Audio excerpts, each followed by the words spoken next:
Patient का सवाल था कि मैम जीने की इच्छा खत्म हो रही है, आप कुछ सॉल्यूशन बता दीजिए। Hello friends, this is doctor Vaishali Pimpalkar here. पर आपको हर बात में रोना आता है, कुछ भी अच्छा नहीं लग रहा है, लोगों में मिक्सअप होने के लिए अच्छा नहीं लग रहा है, सोशल होने में भी अच्छा नहीं लग रहा है, आप अकेले रहना ज्यादा पसंद कर रहे हैं और कुछ भी अच्छी बातें चल रही है लेकिन आपको उसमें इंटरेस्ट नहीं आ रहा है, तो ये सारे सीवियर डिप्रेशन के लक्षण हैं। इसमें आपको अच्छा खाना भी खाने का मन नहीं हो रहा है। 2 टाइप्स के होते हैं। पहले कैटेगरी में ये फीलिंग्स कभी कभार आ रहे हैं, आपको महीने में 1 बार 2 बार 3 बार कभी कभी हो रहा है ऐसे। और दूसरा है कि रेगुलरली आपको सुबह शाम दिन रात एक ही विचार आ रहे हैं कि मुझे जीना नहीं है, मुझे मरना है। तो ये है सेकेंड कैटेगरी। तो पहले कैटेगरी की बात करेंगे तो इसमें ऐसा फीलिंग हो रहा है, ये टेम्परेरी होता है।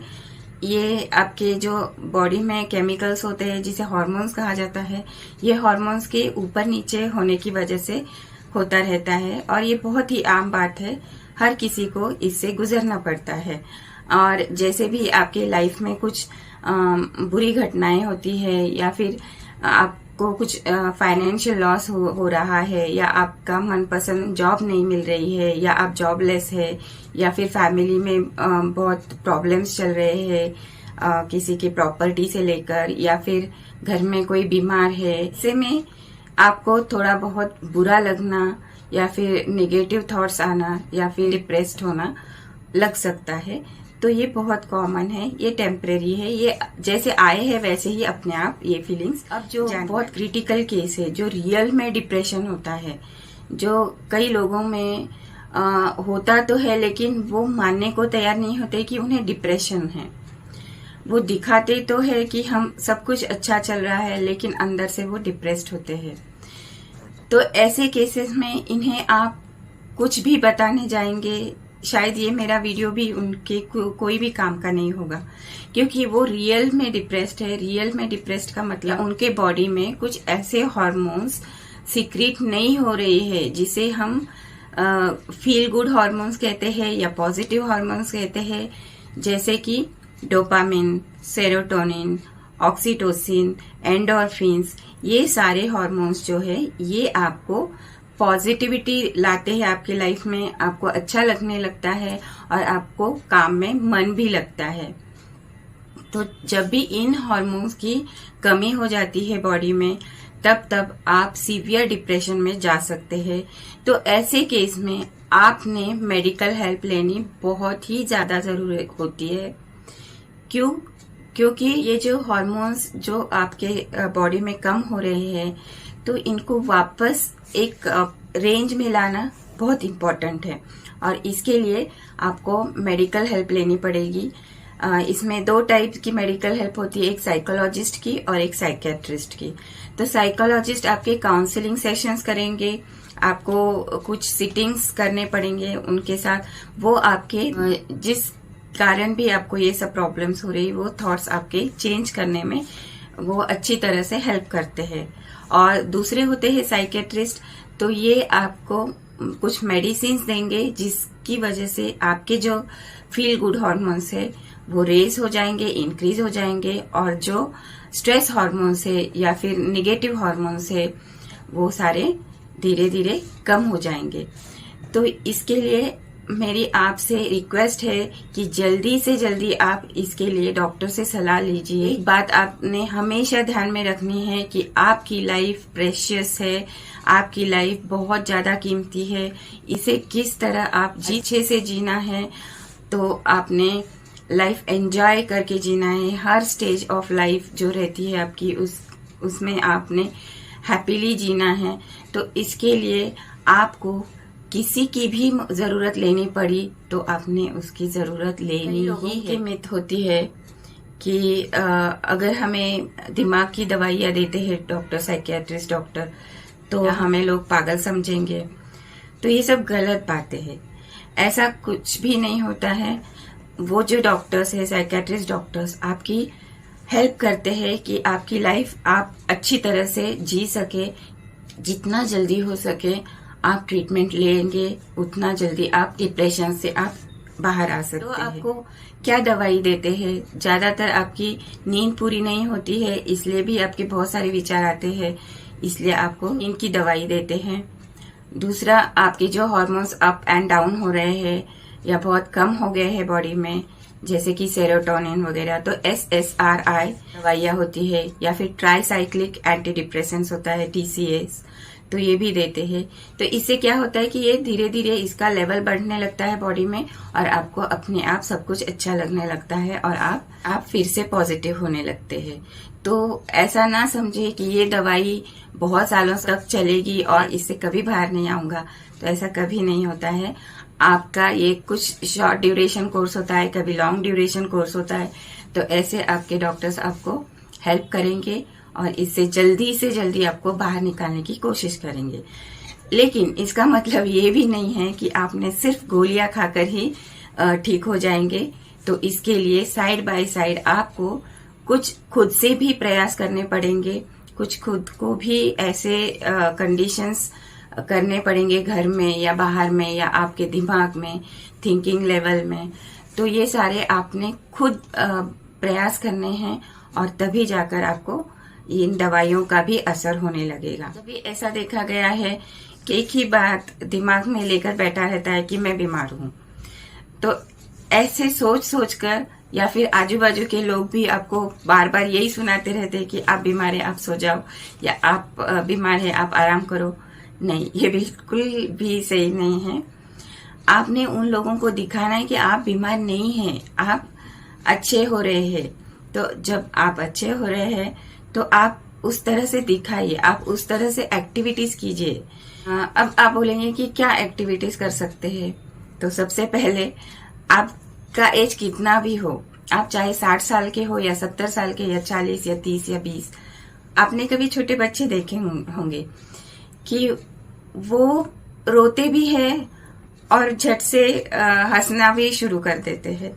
तो हमने भी हमारे माइंड को इसी तरह ट्रेन करना है कि जब भी हमें कोई मुसीबत आ गई है, या कुछ बुरा लग रहा है, कुछ हर्ट हुआ है, किसी ने कुछ बातें कह दी है, या घर में कुछ मेजर लॉस हुआ है, फाइनेंशियल लॉस हुआ है, या आपको कोई छोड़कर चला गया है हमेशा के लिए, तो हमने ऐसे वक्त में उस छोटे बच्चे की तरह हमने भी रोना है, हमने भी एक्सप्रेस करना है, हमारे भी इमोशंस को वेंट अप करना है, यानी बाहर निकालना है। आपको लग रहा है कि आपने रोना है तो दबा कर नहीं रखना है ये फीलिंग्स। कई बार ऐसा होता है कि पुरुष वर्ग, उन्हें लगता है कि हम रोएंगे तो हम कमजोर दिखेंगे, लोग क्या कहेंगे।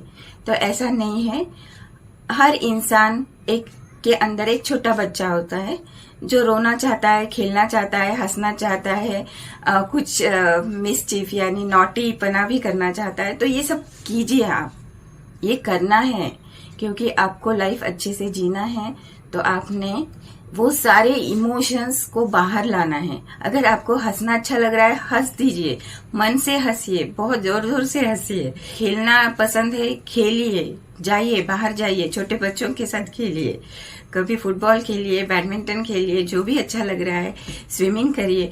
मतलब क्या है कि आपने एंजॉय कीजिए, सारी चीजें एंजॉय कीजिए, कॉमेडी मूवीज देखिए, और ज्यादा से ज्यादा खुश रहने की कोशिश कीजिए, क्योंकि दवाइयां तो उनका असर करेगी, लेकिन लाइफ जो जीना है ये आपने जीना है। तो इसमें आपने पॉजिटिविटी के साथ जीना है या निगेटिविटी लेकर जीना है, ये तो सिर्फ आपके हाथ में है। डॉक्टर्स तो आकर आपके थॉट्स को चेंज नहीं कर सकते। तो इसके लिए आप खुद को चेंज कीजिए, खुद के थॉट्स को चेंज कीजिए। जब भी आपको कोई भी ऐसा बुरा ख्याल माइंड में आ रहा है, तो इमीडिएटली आप कॉन्शियस हो जाइए कि अरे ये ख्याल मेरे दिमाग में आया है, ये निगेटिव है, ये अच्छा ख्याल नहीं है। इसे इमीडिएटली आपने रब आउट करना है और इसको दूसरे अच्छे ख्याल से या पॉजिटिव थिंग से उसको रिप्लेस करना है। ये कैसे करेंगे? वो किसी ने कुछ बुरा कह दिया तो आपको बहुत बुरा लग रहा है, अब दिन भर आप कितना सोचेंगे इसके ऊपर? तो ये सोचना बंद कीजिए। जिसने भी जो भी कहा है उसे बाद में देखेंगे, पहले तो आप अपनी कंडीशन सुधारिए। तो इसके लिए आप खुश रहिए। खुश कैसे रहेंगे? आजकल के सोशल मीडिया के दुनिया में ये बातें बहुत इजी हो गई है। आप इमीडिएटली फेसबुक ऑन कर सकते हैं, इंस्टा ऑन कर सकते हैं, और उसमें जितने भी कॉमेडी वीडियोस होंगे वो सारे आप देख लीजिए। उस वक्त आपको हंसी की जरूरत है। जब आप खुश रहेंगे, हंसेंगे, तभी वो बुरे ख्याल आपके माइंड से चले जाएं। दूसरा एक सवाल हमेशा पेशेंट का रहता है कि मैम क्या ये दवाई मुझे जिंदगी भर लेनी पड़ेगी? तो बिल्कुल भी नहीं है। अगर आपने खुद अपनी लाइफ चेंज की, खुद के थॉट्स को चेंज किया, तो आपको ज्यादा समय ये दवाई लेने की जरूरत नहीं पड़ेगी। तो इसके लिए प्रयास भी आपने ही करने हैं। यानी जैसे आपको कोई दवाई चालू है तो ये मैक्सिमम 1 साल, 2 साल, 4, 5 साल चल सकती है। उसके बाद आपको ये भी देखना है कि मुझे इस दवाई से बाहर निकलना है। तो कैसे निकलेंगे? धीरे धीरे करके इस दवाई से आपको डॉक्टर्स तो सजेस्ट करेंगे ही, आपको डॉक्टर्स भी बताएंगे आप। तो अब बात आती है सुसाइड की। बहुत लोगों का ये बहुत कॉमन हो गया है कि चलो एक बार मर ही जाते हैं तो सारे प्रॉब्लम्स का हल निकल आएगा। ऐसा कैसे हो सकता है? इससे हल नहीं निकलने वाला है। आपको उस प्रॉब्लम को फेस करना है। आपने कुछ ऐसी चीजें करनी है कि वो जो भी प्रॉब्लम्स है वो सारे आप एक तरफ हटाकर आपकी लाइफ अच्छी बनाएंगे। तो कैसे समझो, फॉर एग्जाम्पल मान लेते हैं आपकी नौकरी छूट गई है, अभी आपके पास नौकरी नहीं है। तो ऐसा क्यों सोचते हैं आप ऐसा भी सोच सकते हैं कि ये जो नौकरी मेरी चली गई है इससे भी बेहतर मुझे मिल सकती है अगर मैंने ट्राई किया तो इसके लिए मरना क्यों है? इससे मरने से थोड़ी ना मुझे नौकरी। बात है कि आप बोलेंगे कि घर में कोई चला गया, हमारे नजदीकी कोई था वो चला गया, तो इसमें पॉजिटिव क्या सोचेंगे हम? तो इसमें पॉजिटिव ये है कि वो उसकी लाइफ थी, वो उसका जो जन्म था, जो मृत्यु है, ये हमारे हाथ में नहीं है। ये उसकी तकदीर थी, उसकी किस्मत थी। उसको जब आना था इस जहान में तब वो आया है, और जब उसे जाना था वो चला गया है। तो अब हम इसमें क्या कर सकते हैं? हम इस बात को लेकर दुखी रहकर 6 महीने दुखी रह सकते हैं, साल भर दुखी रह सकते हैं, लेकिन लॉन्ग टर्म अगर आप भी दुखी रहने लगे तो हो सकता है आपके जो करीबी लोग हैं, जैसे कि सपोज आपके माता पिता है, या आपके भाई बहन है, या आपके बच्चे हैं, तो इनके ऊपर भी आपका बुरा प्रभाव पड़ेगा। क्योंकि आपको एक के जाने से जिंदगी खत्म तो नहीं होती है। हमें बाकी लोगों के बारे में भी सोचना है। बाकी लोग भी हो सकता है हमारे ऊपर डिपेंड है, वो हमें देखकर जीते हैं, तो हमें उनका सहारा बनना ज्यादा इम्पोर्टेंट है। जो चला गया उसको तो हम वापस नहीं ला सकते हैं। ये कुछ चीजें ऐसी भी होती है लाइफ में कि जो हमारे बस की बात नहीं है। ये इसके लिए हम अगर आप भगवान को मानते हैं तो भगवान पर छोड़ दीजिए, ये वही देख लेंगे। हमारा काम है कर्म करते रहना। हमने क्या कर्म करना है जो हमारे पर डिपेंड है, जो हम पर निर्भर है, उनके बारे में सोचकर ये भविष्य को संवारने के लिए हमें तो जीना ही पड़ेगा। और इसके लिए हमने, अगर हम अच्छे से जीते हैं तभी वो जो हम पे डिपेंड है वो भी हमको देखकर खुशी से बोलते हैं कि घर में कुछ अच्छा नहीं है, सास ससुर ताना मारते हैं, या ननंद, या फिर और कोई रिलेटिव्स हमसे अच्छे से बात नहीं करते हैं, उनका बर्ताव हमारी तरफ अच्छा नहीं है, तो हमें बहुत बुरा लगता है, हमें मरने का मन करता है। तो क्यों मरे? उनके लिए क्यों मरे हम? हमारी जिंदगी तो अनमोल है। हमारी जिंदगी तो हमारे माता पिता ने संवारी है। हम उन लोगों के बारे में सोचकर हमने हमारी लाइफ क्यों खराब करनी है? इस बात को पहले सोच लीजिए कि मेरी जिंदगी मेरी अकेली की नहीं है, ये मेरे बच्चों की है, ये मेरे माता पिता की भी है। दूसरी बात कहूंगी कि यहाँ पे लेडीज दुखी होती है लेकिन इसे नॉर्मल भी हो जाती है। तो ये जेंट्स लोगों को मैं कहना चाहती हूँ, पुरुष वर्ग से मेरी विनती है कि आप कोई भी लेडीज की लाइफ को देखिए, जो भी हाउसवाइफ है या जो भी लेडीज है, तो इनकी जो लाइफ होती, खास तौर पे वर्किंग लेडीज को मैं भी उनको सल्यूट करती हूँ। आज मेरी जितनी भी बहनें और फ्रेंड्स है जो जॉब करती है, वो सुबह से लेकर रात तक काम में इतनी बिजी रहती है कि वो खुद कहती है कि हमें मरने की भी फुर्सत नहीं है। तो ये फुर्सत आती कहाँ से है? ये जेंट्स लोगों को ही क्यों आती है? क्योंकि ऐसा देखा गया है कि हर काम लेडीज करने में माहिर हो जाती है, एक्सपर्ट हो जाती है, वो करना ही पड़ता है।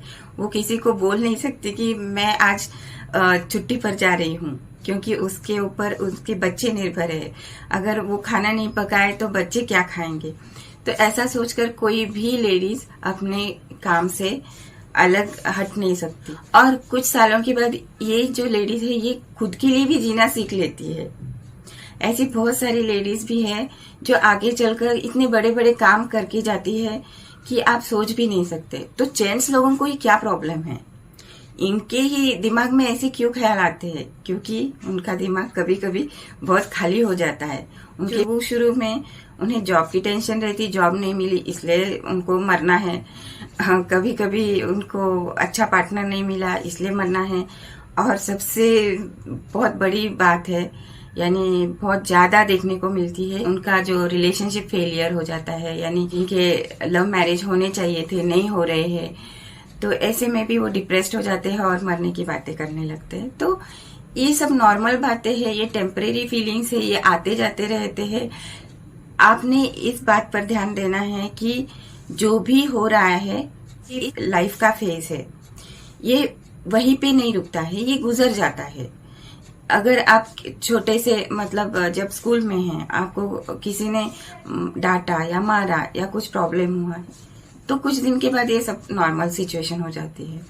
उसी तरह आपको रिलेशनशिप फेलियर हो जाता है, जैसे किसी का डाइवोर्स हो गया या किसी का लव मैरिज नहीं हुआ है, किसी और के साथ शादी हो गई, तो ऐसे में वो ये दुख भूलना नहीं चाहते हैं। क्यों नहीं चाहते भाई? क्यों नहीं चाहते? भूल जाओ इन बातों को, ये टेम्पररी थी। जो भी आपके सामने है, जो आपके हाथ में है, उसे एंजॉय करो। क्योंकि ये कहना तो बहुत इजी है, मानती हूं मैं भी कि ये कहना बहुत इजी है, जिसके ऊपर गुजरती है उसे ही पता है। लेकिन आप छोटे बच्चे तो नहीं हैं, आप मैच्योर है, आपको समझदारी है, तो आपने ऐसा भी सोचना है कि एक के जाने के बाद सब कुछ खत्म नहीं होता है, कुछ नया भी आता है लाइफ में, उसको भी हमने एक्सेप्ट करना है, उसके साथ सेटिस्फैक्ट्री लाइफ पॉइंट रहता है कि हम बहुत बीमार रहते हैं। हाँ, होती है, बहुत लोगों को बहुत बड़ी बड़ी गंभीर बीमारियां होती है, लेकिन कैंसर से बड़ी कोई बीमारी नहीं है। और ऐसे भी बहुत सारे कैंसर सर्वाइवर पेशेंट्स हैं कि जिन्होंने इससे भी सामना किया है और आज बहुत अच्छे से लाइफ जी रहे हैं। आप उनकी तरफ देखिए, आप उनकी तरफ से सीखिए कि वो कैसे जी रहे हैं। उन्होंने भी बहुत सारे दुख देखे हैं, झेले हैं, तो आपका भी कम मात्रा में आपको प्रॉब्लम होगा।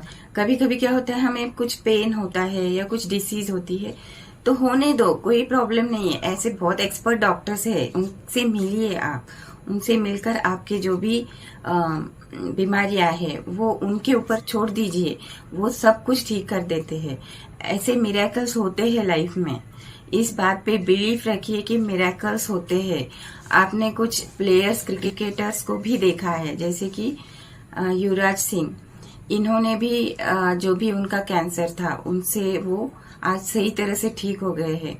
ऐसे बहुत सारे फिल्म एक्ट्रेसेस हैं, तो आपको भी पता है कि ये सारे लोग इनमें से बाहर आए हैं, तो आप भी बाहर आ सकते हैं। ऐसी दुनिया की कोई भी बीमारी नहीं है जिससे आप बाहर नहीं आ सकते हैं, एक्सेप्ट कुछ केसेस में। लेकिन इसमें आपके मेंटल स्टेट का भी बहुत ज्यादा हाथ होता है।